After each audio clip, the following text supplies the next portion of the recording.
අර ඉන්නේ සූර්යාගේ මල්ලි නේද? උට මොකක් හරි ප්‍රශ්නයක් වගේ. සූර්යාට කිව්වනම් හරි.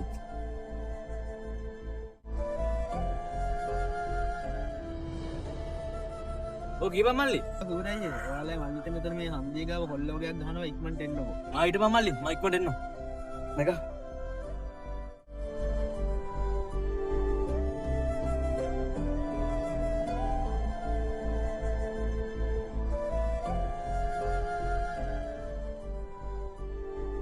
මල්ලි උඹට කවුද ගෙව්වේ? ඔයා තාම මේ දේ දා කොල්ලෙක්ට ගෙව්වා කියලා සුද්දා අයියාලා යම මට ගෙව්වා අයියාද? උඹට මාත් එක්ක ප්‍රශ්න නැතිනම් උඹගේ මාත් එක්ක බලාගන්න. මගේ මල්ලිට අතත් තියලා අහුවෙන්න එපා. මං ඉන්න එක මගේ මල්ලිට අතත් තියන්න දෙන්නේ නැහැ, තියන්නත් බෑ. මල්ලියේ උඹ ඉපදුනුදා අම්මා තාත්තටත් වඩා අයියා සතුටු වුණා. ලෙන්ගතු යෙදා උඹ මට කාටත් වඩා. උඹ දන්නේ කවුරු ගැනද මේ අයියට වඩා.